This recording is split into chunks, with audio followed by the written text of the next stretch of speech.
In the spring of 1884, on the last stretch of freight road that climbed out of the sagebrush and into the green shoulder of the Beaverhead country, a woman sat on a jolting wagon seat with her hands folded in her lap and rehearsed the sentence that she believed would end her life a second time.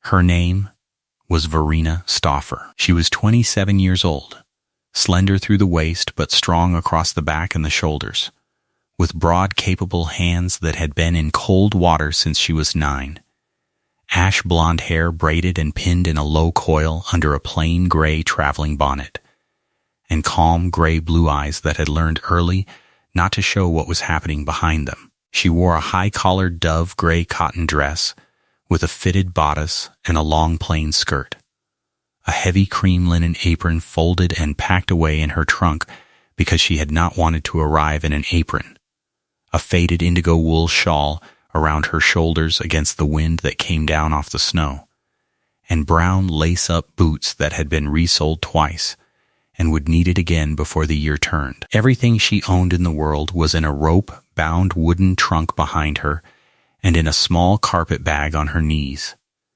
And the most valuable thing among all of it was a wooden hoop, the size of a dinner plate, banded with iron, that had belonged to her mother and to her mother's mother before that, and which no one on the wagon would have given a nickel for. The teamster driving her, a leathery man named Evo Pratt, who chewed and did not spit and did not talk, had picked her up at the railhead at Dillon and had said only 2 useful things in the 60 miles since.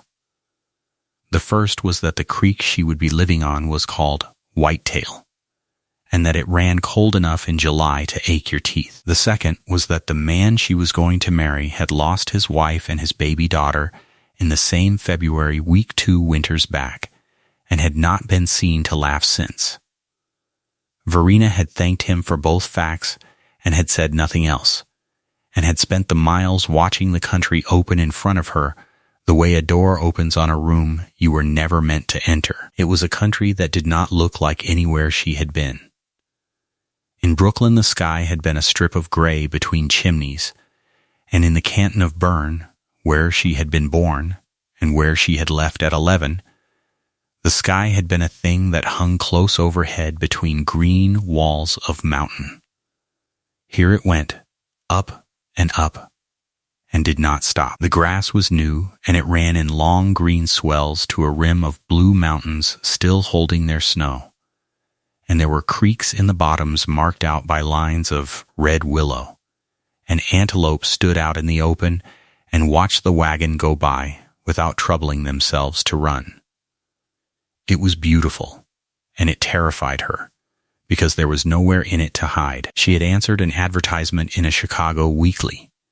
She had answered it after 11 years of standing at a wooden trough in a Brooklyn dairy, skimming other people's milk for 11 cents a day, after her father died of a lung sickness and her brother went west to the mines and stopped writing, after the boarding house on Vandam Street raised the rent twice in 1 year, and after she had come to understand, standing at that trough in the dark of a February morning, with her hands going numb in the cream, that no one in the city of New York was ever going to look at her and see anything but a pair of hands.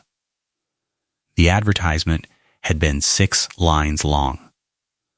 A rancher in Montana Territory, it said, 34 years of age, holding a deeded section and grazing rights on the public range, sober, no debts, wanted a wife who was not afraid of work and did not expect town society, and would pay the passage.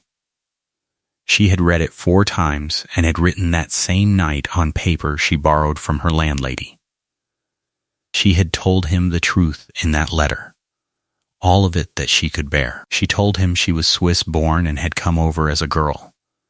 She told him she could read and write in German and in English and could keep a set of accounts. She told him she had worked in dairies since she was 9 years old, that she knew milk, that she knew what milk did in heat and in cold and in a thunderstorm, that she knew the difference between a churn that was going to make butter and a churn that was going to make nothing but noise, and she told him plainly that she was not pretty and had never been told otherwise.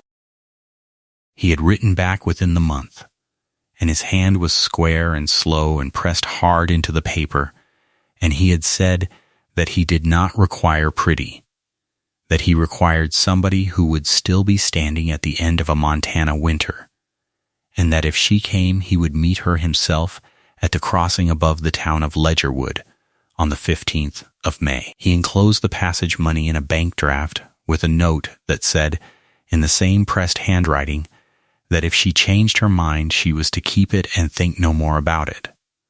That note was the reason she was on the wagon.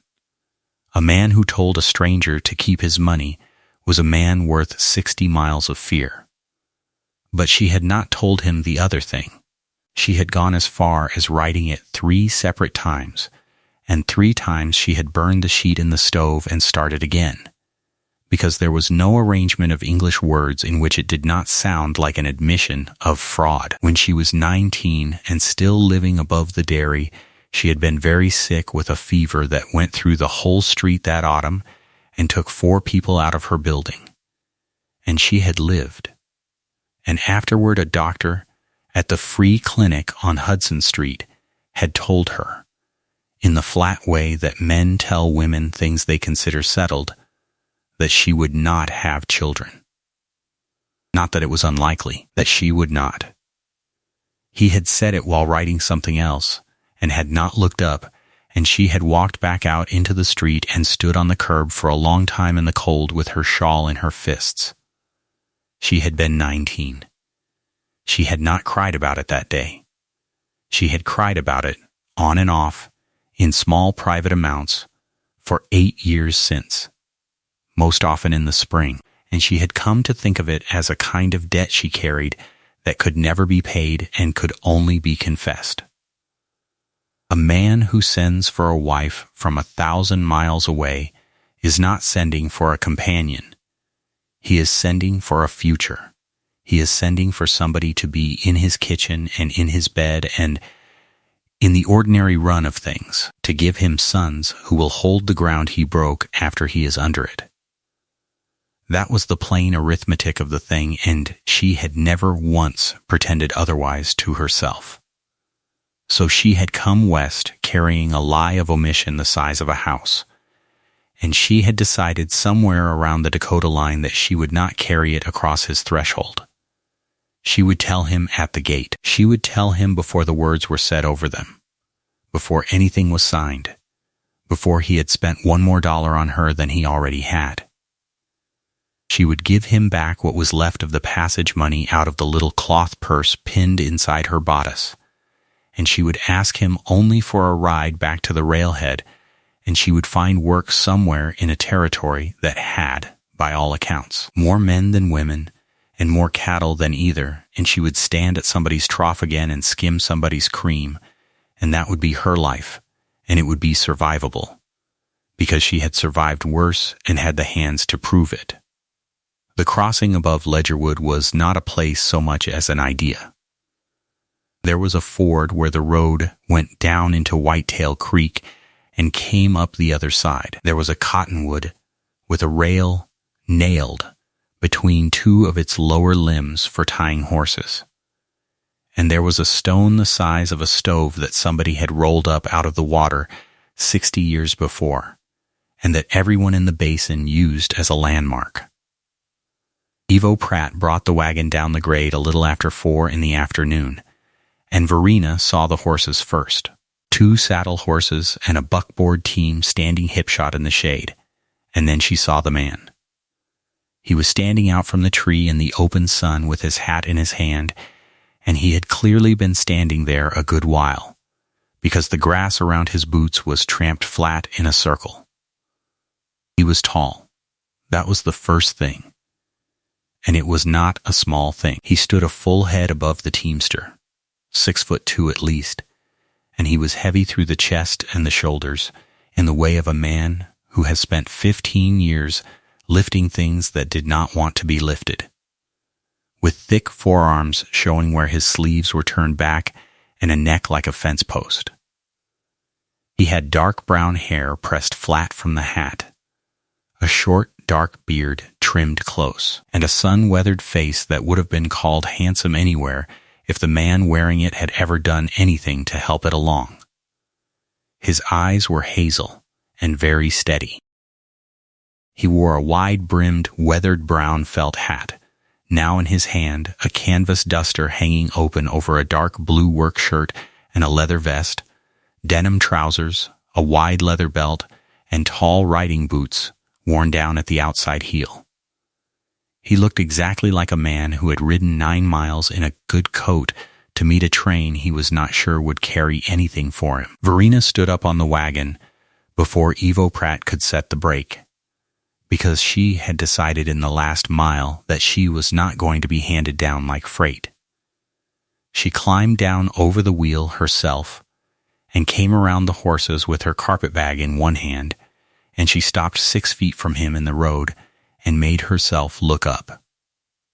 "You are Mr. Holloway," she said. Her English was clean and careful and had the shape of the other language underneath it, the way a stone has the shape of the water that ran over it. "I am Emmett Holloway," he said. "Ma'am." And then neither of them had anything at all, and the creek went on making its noise behind them, and a meadowlark said something twice from a fence post, and Ivo Pratt got down and busied himself with a strap that did not need attention. Emmett put his hat back on, which seemed to help him. "You had a long haul," he said. "There is water there if you want it. It is cold." "Thank you," she said, and did not move. "Your trunk," he said. "I will get it. It is heavy." "I expect it is," he said, and lifted it off the wagon bed one-handed, and set it in the buckboard, and stood there with his hand on it a moment as though he had just noticed that there was now a woman's trunk in his wagon, and that this changed the shape of the whole rest of his life. He paid Ivo Pratt in silver, and Ivo Pratt said "ma'am" to Verena and touched his hat and turned the freight team back toward town. And then there was nothing at the crossing but the two of them, the buckboard, and a country the size of an ocean. He helped her up. His hand was enormous and dry and hard as a boot sole, and he let go of her the instant she had her balance, the way a man does who has decided in advance to be careful. They drove north along the creek with the sun going long and yellow over the west rim. He told her things in short pieces, with gaps between them, and she understood after the first mile that he was not being cold. He was being accurate, and that he did not know how to say more than what was true. He said the place was called Cold Spring Bend, and it was 9 miles up Whitetail from the crossing. He said he ran cattle, mostly Shorthorn and Shorthorn Cross, on his deeded section and out on the open range beyond it, and that he had come into the basin at 22, with a saddle and $40 and a note to a Helena bank, and that the note was paid off now, and the bank did not own a hair on any animal he had. He said there were 4 men wintered on the place: Otho Beckham, who had been with him 9 years and was the only man alive he took orders from, a young hand named Toby Lynch, and 2 brothers from the Bitterroot who came and went. He said there was a woman in the house, Mrs. Adeline Fry, a widow from the town who cooked and kept things, and that she had a tongue on her and was worth 10 of anybody. And then he did not say the other thing for another 2 miles, and when he said it looking straight ahead at the horse's ears. "I was married," he said. 6 years. Her name was Hannah.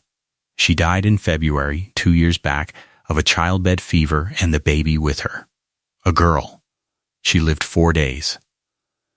Verena sat very still. "I am sorry," she said. "I put it in no letter," he said, "because I did not know how to write it and not have it read like a man asking to be pitied. I am telling you now in the road so you have it before anything is said over us. If it changes your mind, there is a stage out of Ledgerwood Thursday, and I will drive you to it, and there will be no hard word from me. It does not change my mind, Verena said. He nodded once. He did not look relieved exactly. He looked like a man who had set down one weight and picked up another. And Verena understood, with a coldness that went right through her chest, that he had just done the thing she had spent 60 miles failing to do, and that she now had no honorable ground left to stand on. They came up over the last low bench a little before 7, and there was the bend below them in the evening light, and she made herself look at it because she thought it was probably the last time she would ever see it. Whitetail Creek came down out of a notch in the hills and swung wide in a long, slow curve, and inside the curve stood a low log and frame house with a shake roof and a stone chimney, a bunkhouse, 2 corrals of peeled poles, a hay yard, a pole barn, and a scatter of outbuildings. Cattle were strung out across the flats in the last of the sun. A little way above the house, back against the hillside where a spring came out of the rock, there was a small squat building of gray fieldstone with a shake roof going green with moss and a door hanging crooked on one hinge. That was the last thing she noticed, and she did not know yet what it was. He stopped the buckboard at the gate. It was a real gate, not a wire gap. 2 heavy cedar posts and a crossbar above, and the crossbar was scarred where something had been carved into it once and then planed off. He set the brake and did not get down. And Verena Stauffer put her hands flat on her knees and heard herself say it in a voice that came out much smaller than she intended. Mr. Holloway, before we go through this gate you must know a thing, and if you turn the wagon around after I have said it, I will not think one hard word of you either. He turned his head and looked at her, and waited, and did not fill the silence for her, which was the one kindness she had not expected, and the one that nearly broke her. I will never fill your cradle, she said. There was a fever when I was 19. A doctor told me plainly, it is not a maybe and it is not a hope deferred. I cannot give you children. Not one, not ever. I should have written it and I did not, and that was a coward's doing, and I am telling you at the gate because it is the last honest place to tell you. Emmett Holloway did not answer for a long moment. The horses shifted. The creek ran. Somewhere up the flat, a cow called for a calf and got an answer. He took his hat off and turned it around once by the brim and put it back on, and then he looked past her, up the slope, at the little squat building of gray fieldstone with the crooked door. See that stone house up against the hill, he said. The spring comes out of the rock behind it and runs through a trough on the floor and out the low side. Hannah built it, not had it built. Built it, hauled the stone off the bench herself in a stone boat, laid it with a Norwegian mason who owed me for a horse. She called it the milk house. She meant to make a business out of it, and she never got the room to do it. He said this evenly, the way he said everything. It has been shut 2 years. There are rats in the straw, and the trough is green, and there is a sour smell in it you could lean on. I go up there about twice a year, stand in the door, and come back down. I have not been able to knock it down, and I have not been able to open it. Verena waited. She had no idea in the world what he was doing. You say you will never fill my cradle, Emmett said. All right. I have buried the only cradle I ever wanted, and the woman who filled it, and I did not send to Chicago for another one. I did not put that in the paper, and I would thank you to believe me. Then fill the milk house. She stared at him. That is not a kindness, she said, when she could speak. That is a hard thing you are asking. It is the hardest thing on this place, he said. It has beat me for 2 years. You wrote me that you know milk. You wrote me you have had your hands in cold water since you were 9, and that you know what milk does in heat and in a thunderstorm. I have read that letter more times than I will admit to. I have 11 cows on this outfit that will stand to be milked, and I do nothing with what they give but slop the hogs and let the rest sour in the yard, because I do not know how, and because I cannot walk in that door. So, you cannot fill a cradle. Fill the milk house. That is the whole of what I am asking, and you may take a week to answer it. And if I fill it, Verena said, and there is still no child in your house in 10 years, and you are 50, and there is no one to leave any of this to? Emmett Holloway looked out at the flats where his cattle were strung along the creek in the yellow light. Then I will have had 10 years of somebody in the kitchen who does not flinch when I come in the room, he said. I have done the other arrangement. I know exactly what it is worth and exactly what it costs. Ma'am, I am 34 years old and I have been alone in that house through 2 winters. And there is a thing that happens to a man in a quiet house that I would rather not find out the end of. He released the brake. Now, do you want to go through this gate or do you want the Thursday stage? Either one is a whole answer, and I will not ask you twice. Verena Stauffer sat with her hands flat on her knees and found that she was crying, silently and without any change to her face, which was a trick she had learned at 19 on a curb on Hudson Street. Drive on, she said. They were married 11 days later in the front room of the house at Cold Spring Bend by a circuit preacher named Elder Wicklow, who came through the basin twice a year, with Otho Beckham and Adeline Fry standing witness and Toby Lynch holding the door open because the room was warm. Verena wore the dove gray dress with a collar of tatted lace that Adeline Fry produced out of a trunk and pinned on her without asking. Emmett wore a black coat that did not fit him across the shoulders and had not fit him for years. It took under 10 minutes. Afterward, the men went back to work because it was branding, and nothing on earth stops branding.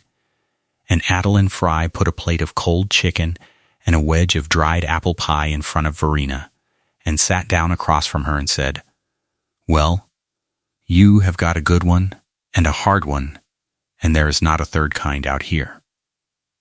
Adeline Fry was 51, a small, dense woman with iron-gray hair scraped back so tight it lifted her eyebrows, a widow of the Ledgerwood freight wreck of 79, and she had run the kitchen at the Bend since the February Hannah died, because Otho Beckham had ridden into town and stood in her doorway with his hat in his hands and said he did not believe Emmett would eat unless somebody made him. She had opinions on everything and she gave them out freely, and she was, as Emmett had said, worth 10 of anybody. He told me about the milk house, Verena said. Adeline Fry stopped with the coffee pot in the air. He never. He did. In the road? At the gate. The older woman set the pot down and sat back and looked at her for a while. "Then I will tell you something for nothing," she said. "That man has not said the word Hannah out loud in this house in 2 years. Not once. He says before, and he says the February. If he took you up that hill in his mouth on the first evening, then he has decided something about you, and he will not go back on it, so you had best decide something back." Verena went up to the milk house the next morning at first light with a lantern, a bucket, a stiff broom, and the wooden hoop that had been her grandmother's. The door had dropped on its lower hinge and had to be lifted and dragged. Inside it was worse than he had described, and better. Worse, because 2 years of shut-up damp and rat straw and the sour ghosts of spilled milk had made a smell that hit her in the face like a hand. There were pans on the shelves with black crusts in the bottoms. There was a churn on its side with the dasher still in it. There was a wooden trough running the length of the north wall with the spring water still coming through it, but the trough was furred green and half choked with leaves that had blown in through a broken pane, and the water was going over the sides and had rotted a board floor that somebody had laid over stone. A pair of swallows had built in the rafters and objected loudly to her presence. But better, because underneath all of it, Verena Stauffer saw what the dead woman had built, and it was not a shed. It was the best small dairy room she had ever stood in, and she had stood in a good many. The walls were field stone 2 feet thick, which meant the temperature inside would move perhaps 8 degrees between a July afternoon and a January night. The spring came out of the living rock at the back through a stone lip, ran the length of the trough at a hair over 48 degrees, and went out through a low channel under the west wall, which meant she had running cold water indoors, in Montana territory, without lifting a bucket. There were slate shelves. There was a north window and no south window. There was a drain in the floor with a proper fall on it. Somebody who understood what she was doing had stood in this room with a plumb line and a level and had thought hard about every single thing in it, and had then been carried out of it feet first before she had ever made a pound of anything. Verena stood in the doorway with the lantern in her hand and the swallows scolding overhead, and said, out loud, in German, to a woman she had never met, "I see what you meant to do. I will do it." Then she took her shawl off, hung it on a nail, rolled her sleeves back to the elbow, and started with the trough. It took her 19 days to make the milk house clean, and she did every hour of it alone, and she did it in the hours she could steal. Because a ranch wife is not a woman with a project. She is a woman with a schedule. She was up at 4:30 to help Adeline Fry feed 11 men breakfast at 5. She hauled and washed and mended and hoed the kitchen garden and set bread and cut rhubarb and doctored a hand who had put a hay hook through the meat of his thumb. And then, between 3 in the afternoon and dark, and again before dawn when the light came gray over the east rim, she went up the hill.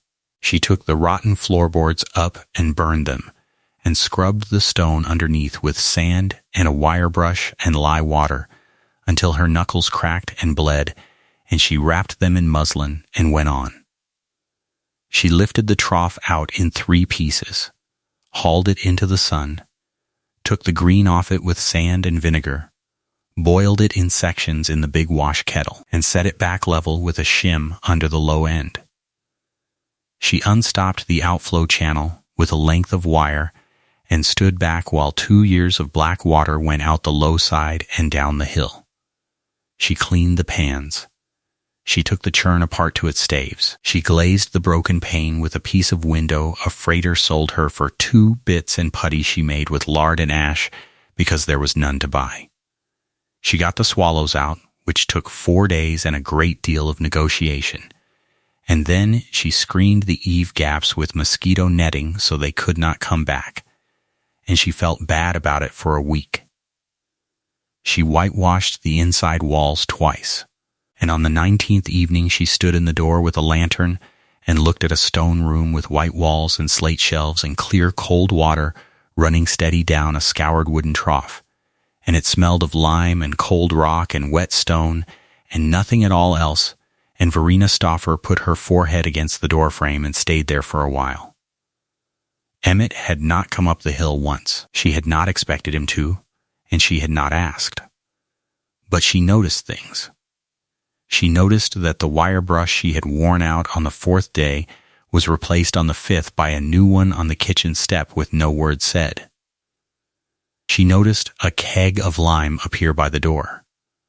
She noticed that when she came in one night after dark, having lost the light while lifting stone, there was a lamp burning in the kitchen window that Adeline Fry did not light, because Adeline Fry had been asleep 2 hours. Now she needed milk, and this is where the trouble began. Cold Spring Bend ran between 400 and 500 head of shorthorn and shorthorn cross beef cattle over the deeded section and the open range beyond, and of those there were 11 cows that had been broke to milk at some time in their lives and had since been allowed to forget it. They were range cows. They were not gentle. They had opinions about buckets, about hobbles, about being touched, and about being brought into a corral in the morning when there was grass to be eaten, and they expressed those opinions with their back feet. Toby Lynch, who was 19 and had a face like a friendly dog, was assigned to help her, and made no secret of what he thought. "Ma'am," he said on the first morning, sitting up in the dust where a red cow had put him, "I have rode broncs that was less trouble than this." "Then you will find this easy," said Verena, and went on. She did not fight the cows. That was the first thing the men noticed and did not understand. In the canton of Bern, her grandmother had told her that a cow gives milk to a person the same way a person tells a secret, which is to say never under pressure and never twice to somebody who was rough about it the first time. So Verena came to the corral at the same hour, every single morning and every single evening. She brought a handful of salt in her palm.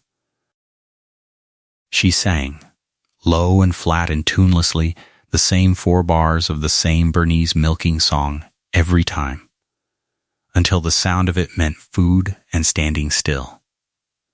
She rubbed the brisket before she touched the udder. She never once raised her voice or her hand or the bucket.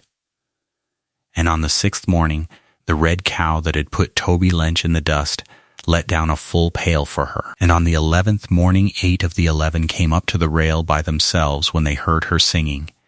And by the end of June, all 11 stood without hobbles. And Toby Lynch had gone from mockery to a kind of religious awe, and had begun telling the story in town in a way that gained embellishment each time. Otho Beckham took longer. He was 61. A lean, bowed man with a white mustache and one eye that had been kicked cloudy in 73. And he had been at the Bend 9 years and had loved Hannah Holloway like a daughter, and was not prepared to be pleased about any of it. He watched Verena carry 2 full pails down the hill from the corral, morning and evening, and he said nothing at all for 3 weeks. And then one evening he took the pails out of her hands at the bottom of the slope, without a word, carried them to the milkhouse door, set them down, and walked away, and did that every evening thereafter, for 11 years. The first curd was on the last day of June. She had strained the evening milk through 4 thicknesses of scalded muslin into a copper-lined kettle she had found under a bench with a hole in the bottom, and which the blacksmith at Ledgerwood had riveted a patch into for 4 bits. And she had brought it to blood heat over a little fire in the yard with the kind of attention a mother gives a fever. Then she set it with rennet. And here is where a Swiss dairymaid differs from a farm wife, because a farm wife makes a soft cheese, eats it in a week, and thinks well of herself. Verena Stauffer was not making a soft cheese. She was making the cheese her grandmother had made and her mother had made in a stone chalet above Langnau, which is a hard-pressed cooked curd wheel that is nothing whatever at 8 weeks, that is edible at 4 months, that is very good at 8 months, and that at 1.5 years will make a grown man close his eyes in the middle of a sentence. It is a cheese built for one purpose, which is to be carried down a mountain in autumn and eaten in March, and everything about it, the cooking of the curd, the terrible pressure, the salted rind, the long patient cellar, exists to make a food that does not spoil, does not sweat, does not go rancid, and does not care how far it has to travel or how hot it gets on the way. She cut the curd with a long knife into pieces the size of a wheat grain. She raised the heat slowly with her bare arm in the kettle as a thermometer, because she had no thermometer and had never owned one. She stirred that curd for 50 minutes without stopping, until the grains squeaked against each other and would not mat in her fist. She lifted the whole mass out in a cloth, which was 30 pounds of hot wet curd, and nearly took her off her feet, and she settled it into her grandmother's iron-banded wooden hoop, and she pressed it with a plank and a rock, and then a bigger rock, And then, when Toby Lynch came to see what she was swearing about in German, with a 50-pound anvil weight he fetched from the shop. In the morning she turned out one wheel, 10 inches across and 4 deep, pale as new pine, smooth as a river stone. She carried it into the cool of the milk house on both hands like something asleep and set it on the slate. It was the first thing she had made in that room. She stood and looked at it for a full minute. Then she said, "Now you wait," and went to help with breakfast. Waiting is the part nobody puts in a story, and waiting is 9/10 of cheese. The milk house was the right place to make a wheel and the wrong place to keep one, because a curing room wants to be dark and damp and close to 55 degrees and never to move, and the milk house was cold and bright and washed with running water. So in the first week of July, Verena went looking along the base of the hill and found 20 paces east of the stone building and grown over with wild rose so thick she had to cut her way in. A doorway. It was a root cellar dug into the bench by whoever had homesteaded the place before Emmett bought the improvements. A proper cut into the hillside faced with dry laid stone, 30 feet deep, with a barrel-arched roof of set rock and a floor of packed clay. It was full of 40 years of trash and a fallen shelf and the bones of some animal that had gone in to die. And it was, when she stood in the back of it with a candle at noon on a July day, 54 degrees and damp as a cave, which is exactly what it was. She spent 2 evenings clearing it and a third scrubbing the walls with lime wash and a fourth building racks of unplaned pine on stone piers, and she moved her one wheel from the slate shelf to the dark and turned it and rubbed it with brine and shut the door. Then she made another wheel and another. And in the middle of that first summer, Verena Stauffer failed, comprehensively and expensively, 4 separate times, and every one of those failures happened in front of people. The first batch of the second week blew. It came off the rack, swollen like a drum with the rind split along the equator, and when she opened it, the paste inside was riddled with holes the size of peas and smelled of a barnyard, and she carried it down the hill in her apron and threw it to the hogs in front of 2 of the men. The second failure was bitter. A whole week of wheels, and she traced it 4 days later to a bad rennet she had ordered by mail. The third failure was worse than either. Because it was her fault entirely, she had let the evening milk stand in the pail through a warm night in a bad-tempered week and had used it anyway rather than waste it, and everything she made from it went sour on the rack a month later. The fourth was salt, and salt was not a failure of skill, but a failure of the territory. Verena needed a fine, clean dairy salt to rub the rinds, and what she could buy at Deems Mercantile in Ledgerwood was a coarse gray rock salt full of grit that scarred the rinds and made them weep. She tried grinding it.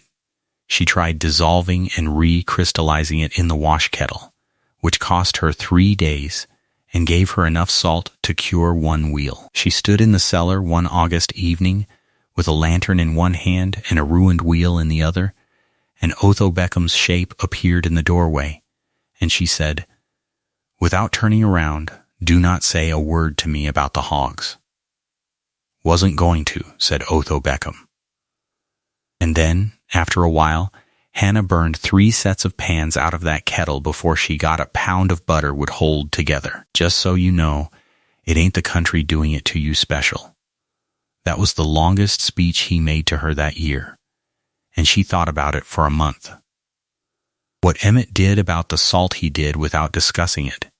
In the last week of August, he took 2 wagons and Toby Lynch and one of the Bitterroot brothers and was gone 6 days, and came back with 1,100 pounds of white salt in barrels, hauled from a works on the far side of the divide, and stacked it in the shed by the milk house, and said only, "Try that." It was clean, fine, white salt, and it changed everything. She asked him that night at the table what it had cost him. In money and in 6 days of work in the middle of hay season. And Emmett Holloway looked at his plate and said, "You have not asked me for $1 since the day you came here." A man notices what he is not asked for. Something else was happening that summer, and it happened so slowly that neither of them could have named the week it started. He began coming as far as the bottom of the milk-house path in the evenings. He would stand there with a boot up on a rock and talk about the day, the water gaps that needed fixing, the price of steers in Chicago, a bull that had gone through 3 fences, and she would come to the door with her sleeves rolled and her arms wet to the elbow and lean on the frame and answer him. And neither of them ever suggested that he come up. Then one evening in the 2nd week of September, she was fighting a full kettle off the fire alone, and he heard her, and came up the path at a run and took the bale out of her hands and lifted it off and set it down, and only afterward realized where he was standing. He straightened up slowly and looked around the room, at the white walls and the scoured trough and the clean slate and the rows of pale wheels, and Verena watched him do it and did not say a single word. He turned around twice, all the way, like a man in a church. "It is not the same room," he said finally, and his voice was not quite level. "It is exactly the same room," said Verena. "She built it. I only washed it." Emmett Holloway put both hands on the doorframe and stood with his head down for the better part of a minute, and then he said, "Hannah," out loud, in that house, for the first time in 2.5 years, and it came out of him like a splinter coming out of a hand. And then he went down the hill, and she let him go, because she had learned in 11 years of other people's dairies that a thing which has been held under pressure that long must be let up slowly or it will tear. From then on he came up the hill whenever he liked. He learned to lift the curd out in the cloth, which was the one part of the work that was truly beyond her strength and which she had been doing anyway. He built her a proper screw press out of a wagon jack, a beam of green fir, and a threaded rod he had a Butte machinist cut for him, which put more even pressure on a wheel than her rocks ever had and cut her failures by half. He built her a 2nd press, and then a 3rd. In October, when the first hard frost took the garden, Verena Stauffer went into the cellar with a candle and a long steel trier and drew a plug out of the 8th wheel she had ever made. The first one from after the good salt came, and she smelled it, and then she tasted it, and then she stood there in the dark with her eyes shut. It was 4 months old, and it was not ready, and it was never going to be a great cheese, because the milk had come from beef cows in a dry August, and she had cooked it a shade too fast. But it was, unmistakably, and without any charity in the judgment, cheese, hard, close, faintly sweet, with the nut of it just beginning under the salt and the long clean finish that told her it would still be improving in a year. She had made it, in Montana Territory, out of range milk and creek water, and a 200-year-old habit in her hands. She put the plug back and sealed it with a thumb of brine and went and found her husband in the horse barn and said, "Come and taste this," and did not say please, and did not say Mr. Holloway. He tasted it standing in the cellar doorway with his hat in his hand. He did not say anything clever.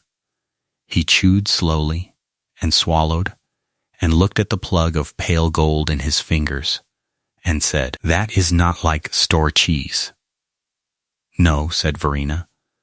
"Store cheese is tallow that has been to church." Emmett Holloway laughed. It came out of him rusty and surprised, more of a cough than a laugh, and he looked almost embarrassed by the noise, and Otho Beckham, 40 feet down the hill mending a hamestrap, lifted his head like a man who has heard a bird that was supposed to have gone south. Adeline Fry was harder to convince than the cows and the men put together.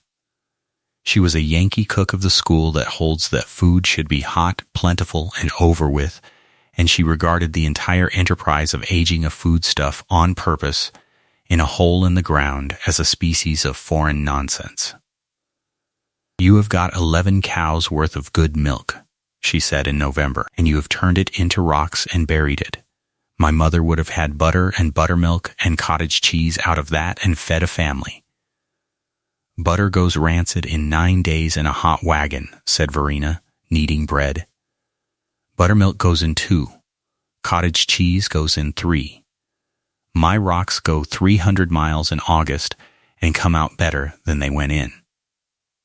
"That is the whole of it, Mrs. Fry. I am not making food. I am making food that travels." Adeline Fry said, "Humph," and considered the matter closed, and then in December she came up the hill in the snow with a lantern and stood in the cellar in her coat while Verena drew a plug out of a wheel from July, and she tasted it, and she was quiet for a long time, and then she said, in an entirely different voice, "Well, that is not tallow." The first winter was long and cold and mostly still. Verena kept 4 of the 11 cows in milk through it, which meant hauling water and breaking ice and feeding hay to animals that a Montana rancher would ordinarily have turned out to fend for themselves, and Emmett let her do it, and said nothing about the hay. She made 8 wheels a month, all winter.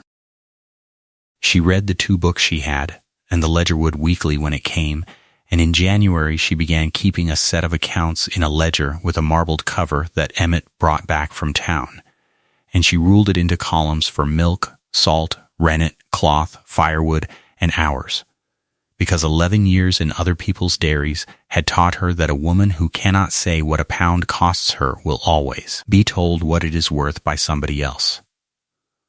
In March, on a day when the road was passable, she went to town with 16 wheels in the wagon bed under a tarpaulin, and Emmett drove her, and this was the day she met Hollis Deem. Ledgerwood in 1885 was one street, 400 yards long, with a hotel, 2 saloons, a livery, a smith, a Chinese laundry, a land office, a Methodist meeting house, and Deem's Mercantile, which was the largest building in the basin and which sold everything anyone in 40 miles could buy and bought everything anyone in 40 miles could sell. Hollis Deem was a soft-handed man of about 45 with a high shine on his boots and a manner of great warmth that never once got as far up as his eyes, and he had a monopoly on butter and eggs in that basin the way a wolf has a monopoly on a fenced calf.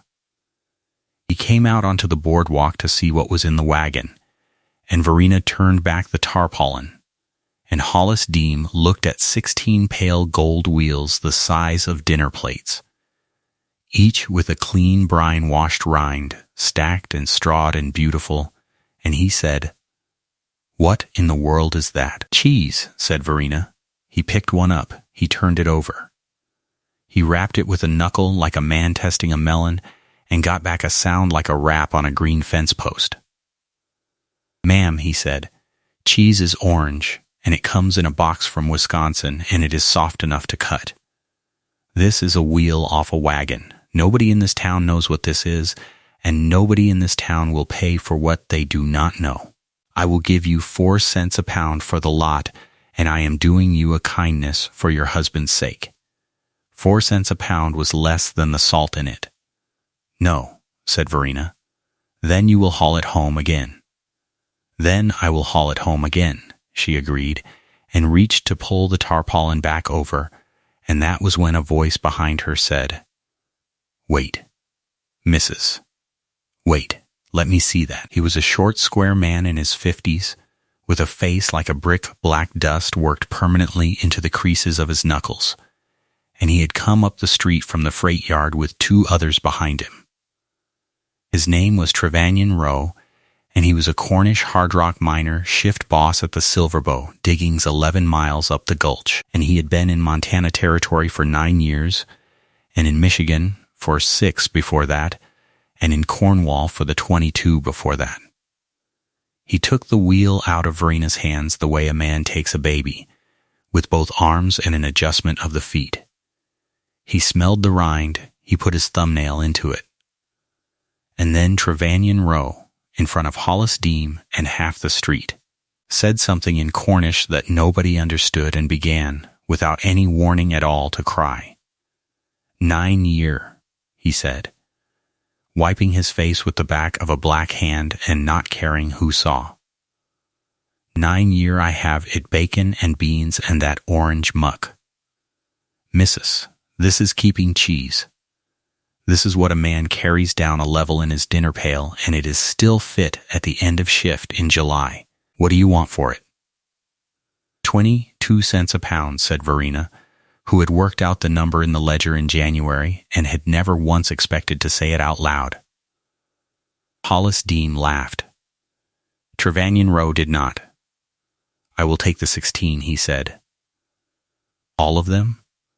There is 140 men on that hill, missus, and every one of them is sick to death of his own dinner pail, and half of them are Cornish or Welsh or German, and every one of that half has been dreaming about exactly this for 9 year.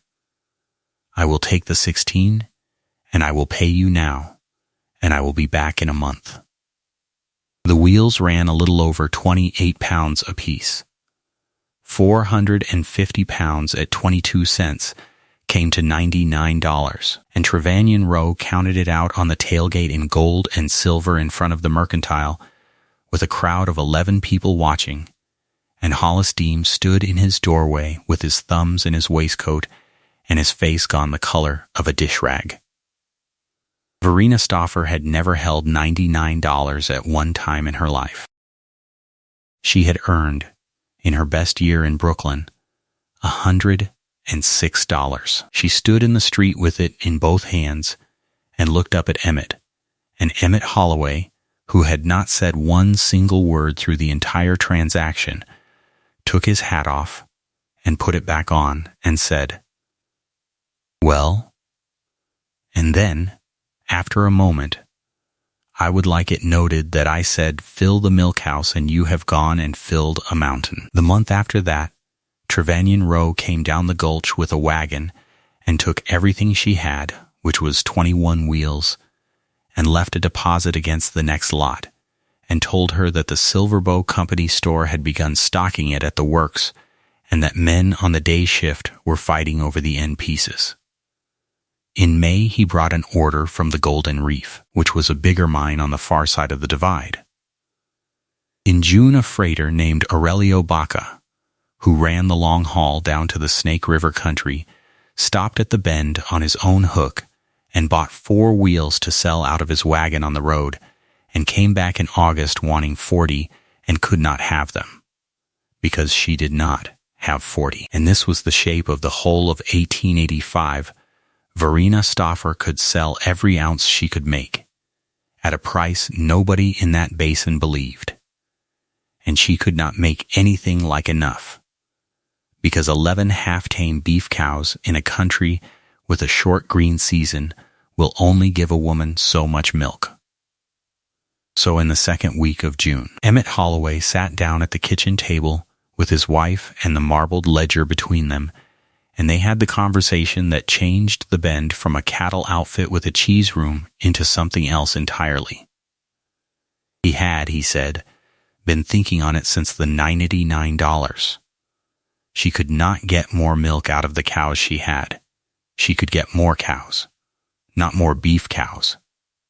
Milk cows, real ones. There was a Swiss-born man in the Gallatin, Emmett said, who had brought in brown Swiss stock out of Ohio the year before and had more than he could winter, and there was a Jersey herd for sale at Dillon out of a failed outfit, and between the two of them a person with money could put together a real dairy string. A person with money, said Verena. You have $491 in that ledger of yours, said Emmett, which is more clear cash than this ranch made off beef last year after freight, and I will put 600 against it. And Otho has 300 he has been sitting on since 79 and has been trying for 2 weeks to work himself up to offering you." Verena looked at him. "You have talked about this with Otho Beckham."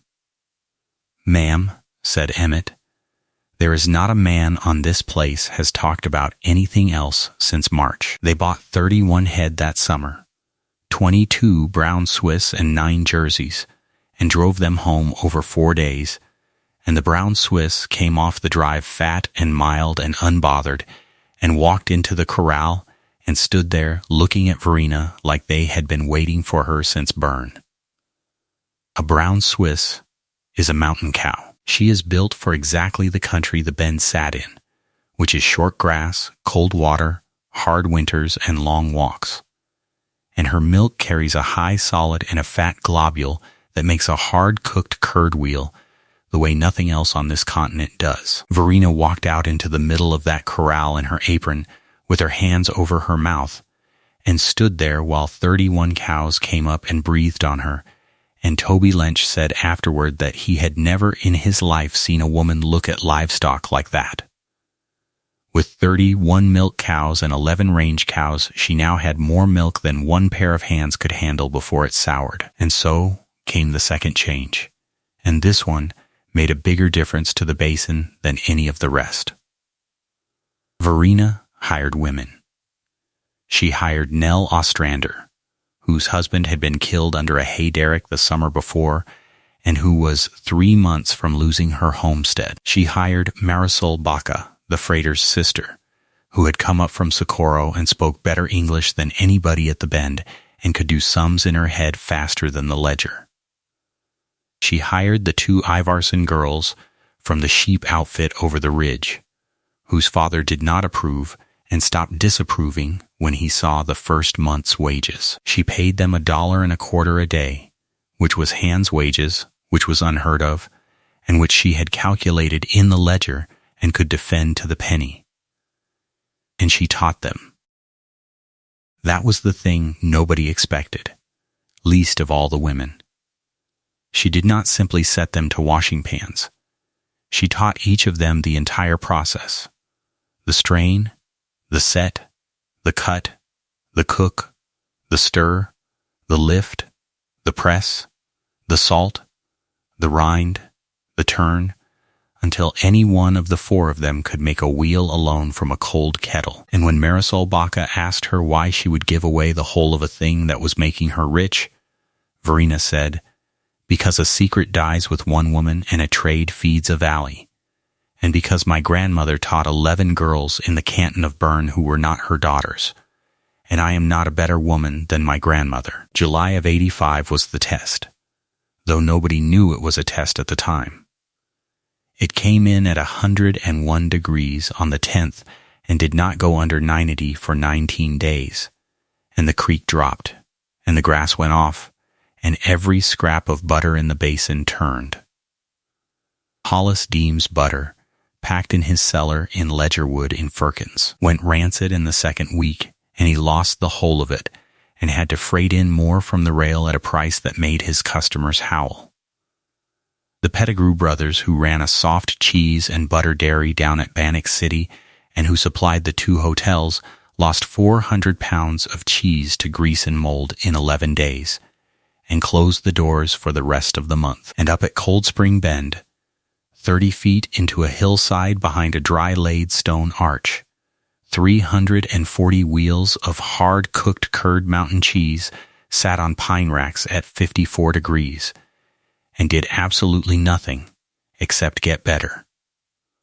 Aurelio Baca carried 9 of them in an open wagon from the Bend to Fort Hall, and back in the worst of it, 11 days on the road with the boards too hot to sit on, and brought 2 of them back unsold, and they were, in Verena's judgment, improved by the trip. The storm came in the last week of August, and it was the other kind of test. A cloudburst stood over the notch at the head of Whitetail for 40 minutes and put a wall of brown water down the creek at 2 in the morning, and it took the hay yard fence, the lower corral, and 11 tons of stacked hay, and it came up the bench far enough to stand 2 feet deep in the yard. Verena woke to Emmett shouting, and went out barefoot in her nightdress and shawl into the dark and the roar. And the thing she saw when the lightning went was her husband, waist deep, dragging a shed door across the mouth of the cellar and bracing it with a wagon tongue, alone, in the black, with the water pushing him sideways. She got there and put her shoulder on the tongue beside him, and they held it together until Otho and Toby came with rope. In the morning the yard was ruined, and the hay was gone, and the cellar was dry, 340 wheels standing untouched on their racks in the dark, and Emmett Holloway sat down on a rock in the mud with his hands hanging between his knees and could not talk for a while. Verena sat down beside him and put her hand on the back of his neck, which she had never done, and he leaned into it, which he had never done either. The notice came out in the Helena papers in the second week of January, 1886, and Marisol Baca found it and brought it up the hill folded in her mitten.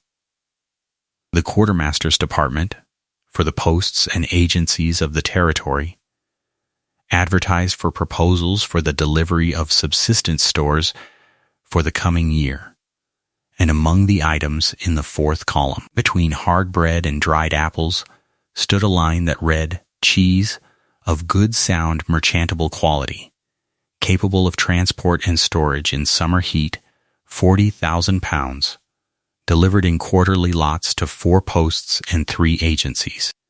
Bids to be sealed and filed at Helena by the first day of March, opened publicly. Award to the lowest responsible bidder furnishing a sample that passes the prescribed trial." Verena read it, standing in the milk-house doorway with her arms wet to the elbow. Then she read it again. Then she went and sat down on the step in the snow. 40,000 pounds. She had made in her best month 2,100 pounds. She had at that moment 610 wheels in the cellar and a second cellar half dug. 40,000 pounds was more than she could make in a year with the herd she had, unless she added cows and hands and racks and a second press line and a wagon of her own, and she would have to do all of it on the strength of a piece of paper that had not been awarded and might never be.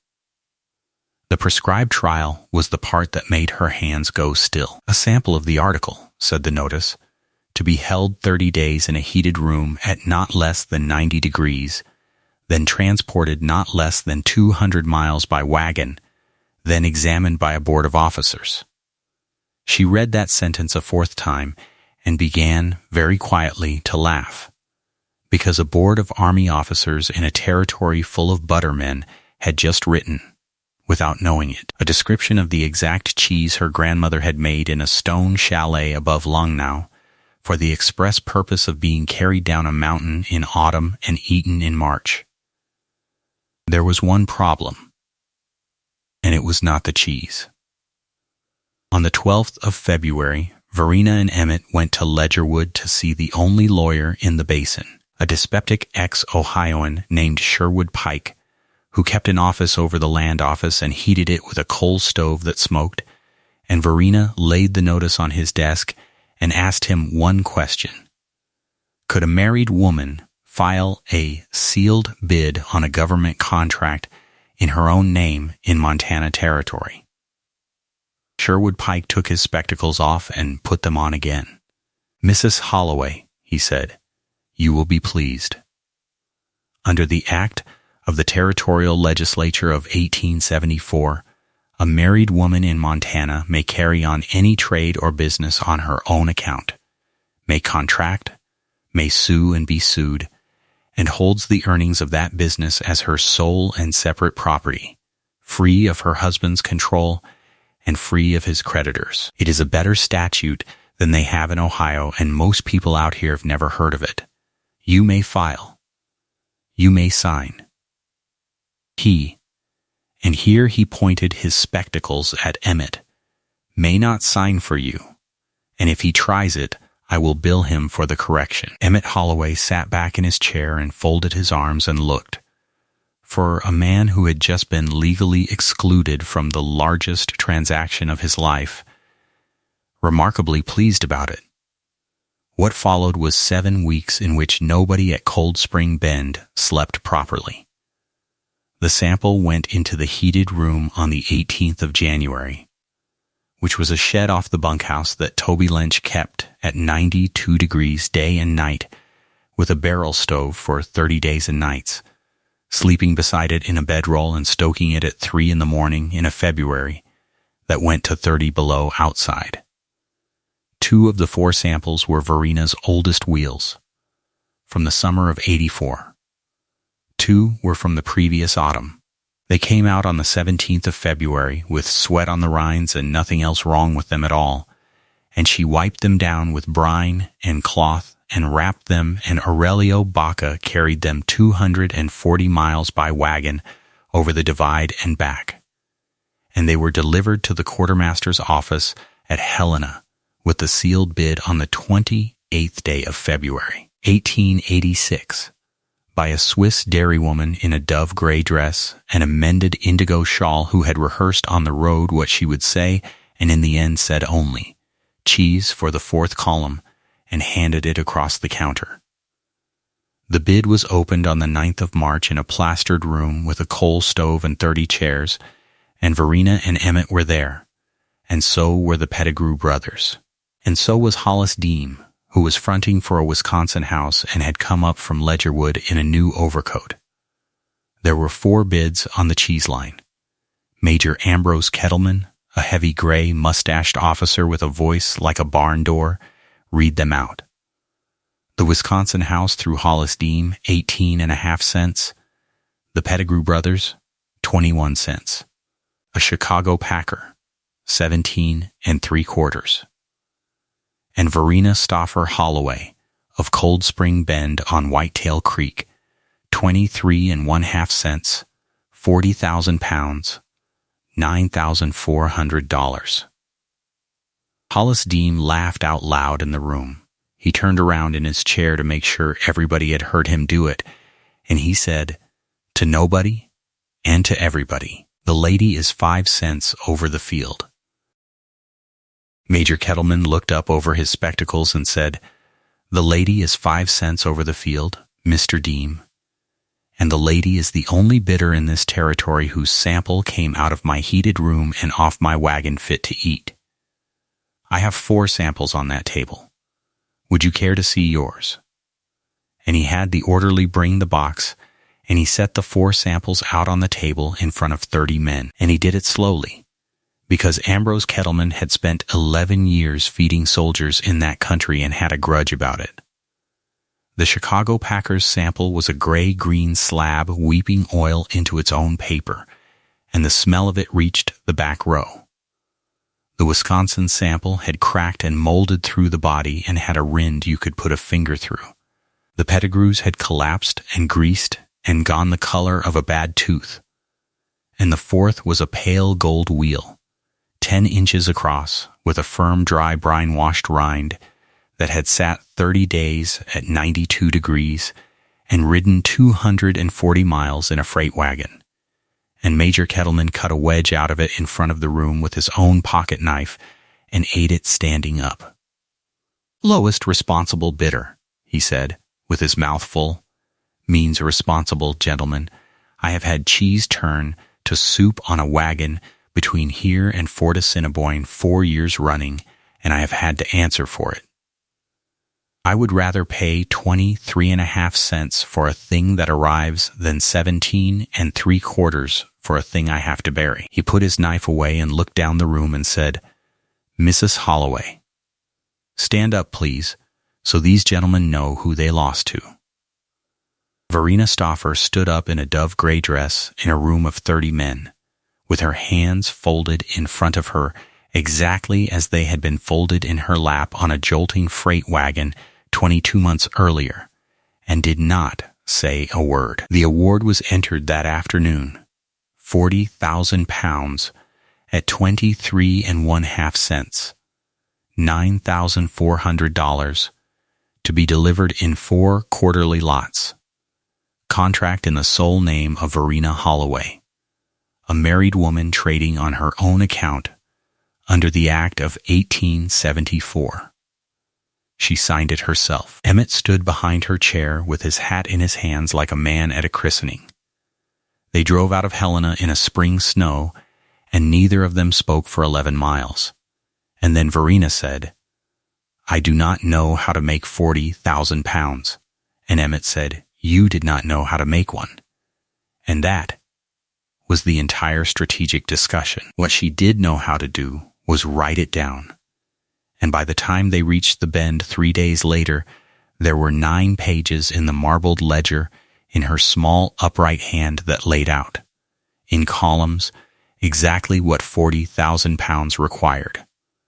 110 cows in milk, 11 women on wages, 4 press lines, 60 feet of new cellar, a stone make room 4 times the size of the milk house, 1.5 tons of salt a year, an ice house, a well house, and a wagon with a canvas top and springs.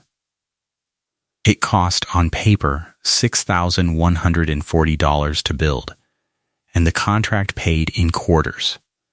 And the first quarter would not be delivered until July. Emmett Holloway read the 9 pages twice at the kitchen table with a lamp, and then went out to the barn and came back with a tobacco tin. And in the tin was the deed to the deeded section and the paid note from the Helena Bank. "Take it in," he said. "They will lend on it. It is yours to pledge, the lawyer says it plain, and if the whole thing goes over, I have got 400 cows and 2 hands, and I have started with less." "It is your ground," said Verena. "Ma'am," said Emmett, "I have been trying to tell you for a year, and I am not good at it. So I will say it in this way. When you came through that gate, I had a good outfit and a dead house. I have watched you take the worst building on this place, the one I could not walk into, and turn it into the reason a major of the United States Army stood up in Helena and made 30 men look at you. I am not lending you ground. I am asking you to use it, because you are the best thing that has happened to this valley, and I would like the valley to find that out." That was the longest speech Emmett Holloway made in his life, and Verena Stauffer put her face in her hands at the kitchen table and cried for the first time where anybody could see her.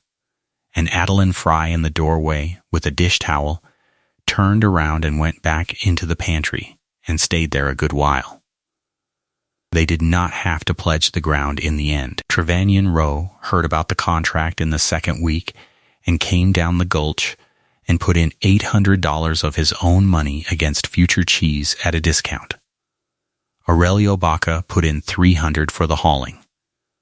Otho Beckham finally handed over his $300 and would not be argued with. And Sherwood Pike, the lawyer, who had never in 20 years invested in anything, wrote a draft for $250 and said that he wished to be able to tell people about it afterward. The creamery went up between the 5th of April and the 22nd of June, 1886, and half the basin worked on it.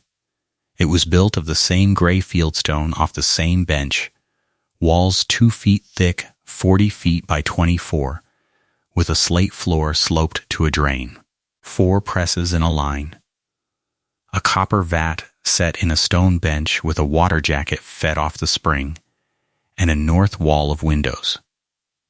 60 feet of new cellar went into the hill beside the old one, barrel-arched, dry-laid, racked in pine.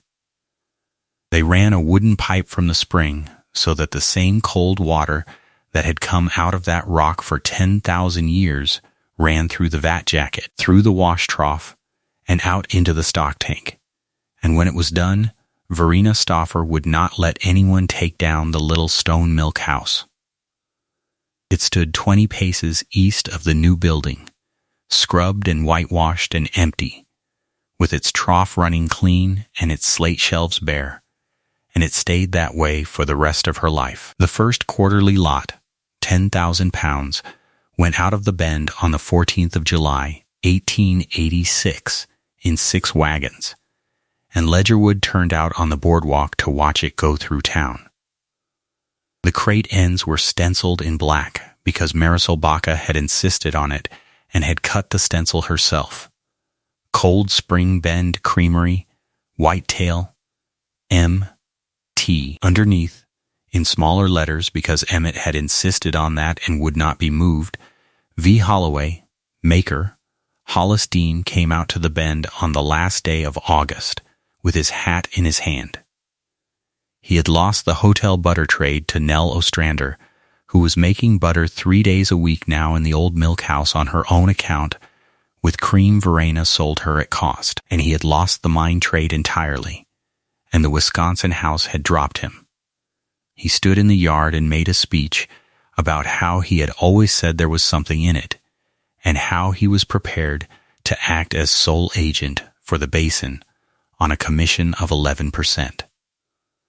Verena listened to the whole thing without interrupting, which took 4 minutes, and then she said, "Mr. Dean, I sell to Mr. Rowe at the Silver Bow, to the Golden Reef, to Mr. Baca on the road, to the quartermaster's department, and to any man or woman who drives up that lane with money.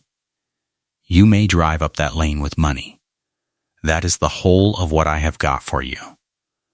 He drove up that lane with money in October and paid the same price as everyone else, and did it every autumn for 9 years, and never once mentioned 4 cents a pound again. The Pettigrew brothers came in the spring, and that went differently, because they came to ask her how she did it. Verena took them into the make room, showed them the vat and the water jacket and the presses, wrote out the cook temperatures and the stir times on 2 sheets of paper, walked them through the cellar, and gave them each a wheel to take home. Wilbur Pettigrew said, standing in the yard, "Ma'am, we bid against you. Why in God's name would you do this?" "Because there is a territory out there full of soldiers and miners eating gray slabs off a wagon," said Verena, "and I cannot feed the half of it. And because in the canton I come from there are 9 dairies in one valley, and they have all made the same cheese for 200 years, and not one of them has ever gone hungry. And it is because they all made it well. One good cheese in Montana is a curiosity, gentlemen. 40 good cheeses in Montana is a reputation. And a reputation is a thing you can leave to somebody." The women who had laughed in Ledgerwood in March of '85 on the boardwalk when a foreign woman asked 22 cents a pound came out to the Bend in 1s and 2s over the following 2 years to ask about work. Verena hired every one of them who could stand the hours, and never once said a word about the boardwalk to any of them. And Adeline Fry, who remembered exactly who had laughed and where they had been standing, said that this was the single most infuriating thing about the woman and the reason she loved her.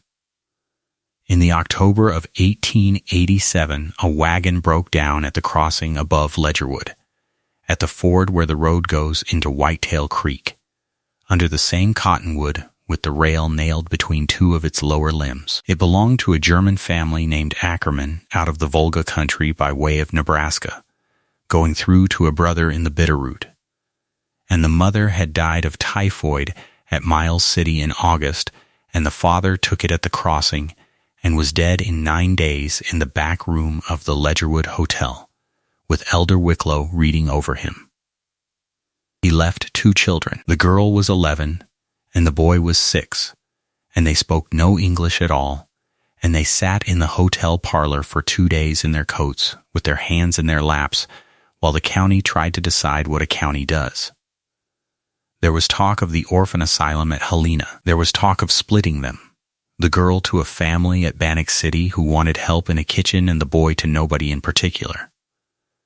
Adeline Fry heard about it on a Thursday, drove 9 miles in a spring wagon in the rain, and came into the make room at Cold Spring Bend with her bonnet dripping and said, "Verena, put down that ladle." Verena Stauffer went to town the next morning. She sat down on a horsehair sofa in the hotel parlor across from two children who had been looked at by strangers for 2 days, and she did not say anything for a while. And then she said, in the German of her childhood, "Are you hungry? There is bread in my basket, and there is cheese, and I made the cheese, and it is the kind my grandmother made in Bern." The girl's name was Ilse. She looked up for the first time in 2 days. The boy, whose name was Jonas, said, "You talk like our mother," and put his face into his sister's sleeve and did not come out of it for 10 minutes. Verena did not decide anything in that parlor. She drove home and she went up the hill and she stood in the empty stone milk house in the dark with her hands on the cold trough, and this was the one night in the whole of it that she came apart. Because a woman who has been told at 19 that she will never have children builds a house inside herself with that room bricked up, and she lives in the rest of the house, and she does very well, and she does not go near that wall. And now somebody had knocked a hole in it from the other side. She was afraid of the wrong thing, and she knew it, and she could not stop. She was afraid that she would take them and love them, and that some cousin would write from the Bitterroot in a year and take them back. She was afraid she would be no good at it. She was afraid, most of all and most shamefully, that Emmett would say yes out of kindness and would spend 20 years raising another man's children because his wife could not give him his own, and that some evening when he was 50 she would see it cross his face. Emmett found her there at 11 at night with the lantern out. He did not ask her what was the matter, because he had had 2.5 years to learn her and he already knew. He stood in the doorway of the little stone room his first wife had built, and he said, "I have been down at the gate with a lamp and a chisel for 2 hours." Verena lifted her head. "The crossbar," he said. "There was a name cut in that crossbar and I planed it off in the February, and I have regretted it every day since. Because a thing you plane off is not gone, it is only made harder to look at. So I have been putting it back. It is a poor job. I am no hand with a chisel." He came in and stood in front of her and took both of her hands, which were cold and wet and cracked at the knuckles the way they had been since she was 9 years old. "It says Hannah," he said. "And under it, it says Verena. And there is room under that for 4 more, and I do not care where they come from. I never did. I told you at that gate that I did not send to Chicago for a cradle, and you have never once believed me. And I have let you not believe me, because I was afraid that if I pushed at it, you would look at what I actually wanted and find it was you." He was crying, which she had never seen and never saw again. "Go and get those children," he said. They went the next morning together in the good wagon. The county was glad to be shut of the problem. Sherwood Pike did the papers for nothing, which he mentioned frequently for the rest of his life. Ilse Ackerman Holloway and Jonas Ackerman Holloway came up the lane at Cold Spring Bend on the last day of October, 1887, in a cold, clear wind, with the cottonwoods gone yellow the whole length of the creek. Emmett stopped the team at the gate, the way he had stopped a buckboard at that same gate 2.5 years before, and he set the brake and did not drive through, and he turned around on the seat and looked at the 2 children in the wagon bed and said, in slow, careful English, because it was the only kind he had, "This is the place. If you go through this gate, it is your home, and it is not a trial, and nobody is going to come and take you out of it. But you will go through it because you say so, not because I drove you through it." So he held out his hand toward the crossbar. Ilse understood most of it and translated the rest to her brother in a low voice, and the 2 of them looked at the gate and at the house below it and at the smoke going up off the creamery roof, and it was Jonas, who was 6 years old, who stood up in the wagon bed and put his hand flat on the cedar post the way a man puts his hand on a horse, and said the only English sentence he had learned in 9 weeks in America, which he had learned off a hotel keeper and had been saving. "This is a good house," said Jonas Holloway. And Emmett Holloway said, "Yes, it is," and drove them through.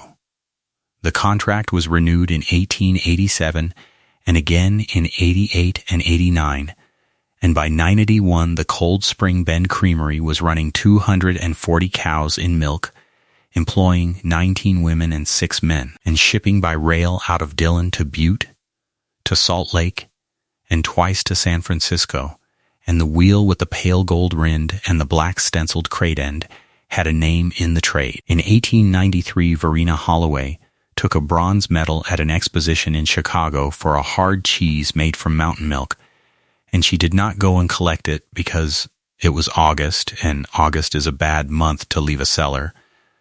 And the medal came out by mail in a paper box, and Adeline Fry nailed the box to the wall of the make room where it stayed, dusty, for 30 years. Ilse Holloway learned to make a wheel alone from a cold kettle at 14, and went to the normal school at Dillon at 17, and came back and ran the books. And it was Ilse who put the creamery on the rail, and Ilse who bought the second spring. Jonas Holloway wanted nothing to do with cheese and everything to do with cattle, and grew to 6'3", and rode with Otho Beckham from the day he was 8 until the old man died in the winter of 99 at 76, in the bunkhouse, with Jonas asleep in a chair beside him. There were 4 more children after those 2, though none of them were born at the Bend either. There was a boy from a Butte smelter family in 92, and a brother and sister out of the Bannock County Poor Farm in 96, and a girl of 13 in 1901 whose people had gone under in the panic, and who arrived at the lane on foot with a carpet bag and asked for work and was given a bed. The crossbar over the gate at Cold Spring Bend held 8 names by the end, cut at different times by different hands, and the first 2 were Hannah and Verena, and Emmett Holloway cut every one of them himself and never got any better at it. People in the basin used to say that you could tell how long a man had been at the Bend by whether he called it the ranch or the creamery, and that you could tell how long a woman had been in the basin by whether she thought a woman could hold a government contract in her own name. Verena Stauffer Holloway died in the spring of 1929 at the age of 72, in the house on Whitetail Creek, 11 years after her husband, having outlived Adeline Fry, Otho Beckham, Trevanion Rowe, Hollis Deem, and Sherwood Pike. And having taught, by her own count in the back of the marbled ledger, 161 women and 34 men to make a cheese. The ledger is still in the family. The last figure entered in it in her hand is not a dollar amount. It is a temperature. There is one more thing, and it is the thing the family tells. She never let anybody take down the little stone milk house, and she never let anybody use it. It stood 20 paces east of the big creamery for 45 years, whitewashed every spring, its trough scoured, its slate shelves bare, its door on a good hinge with the same cold water coming out of the same rock and running the length of the same wooden trough and out under the low wall, exactly as a woman who died in February of 1882 had laid it out with a plumb line and a level. Verena went up there most evenings of her life for a few minutes, in her apron, alone. She kept 2 things on the end of the north shelf where the light from the one window fell on them. One was a wire brush worn down to the wood. The other was a wooden hoop the size of a dinner plate, banded with iron, that had come from a stone chalet above Longnow in the canton of Bern, by way of a Brooklyn boarding house and a rope-bound trunk on a freight wagon. And when her granddaughter asked her once, when she was very old, why she kept an empty building standing on good ground for 45 years, Verena Holloway said that When she was 27 years old, she had sat at a gate in a wagon and told a man the worst true thing about herself, expecting to be sent back down the road, and that instead of sending her back, the man had pointed up a hill at the hardest ruin on his place and given it to her to fill. Everybody in this valley thinks he did me a kindness that day, she said. He did not. He did me the courtesy of asking me for something difficult. There is not a woman alive who cannot tell the difference, and there is not 1 in 100 who has ever offered the second one. She looked out the window toward the hill, where the little gray stone building stood in the last of the light with the swallows going over it, because in the end she had let the swallows come back. A cradle I could not fill, she said. A milk house I could. He was the only man I ever met who thought to ask which was which.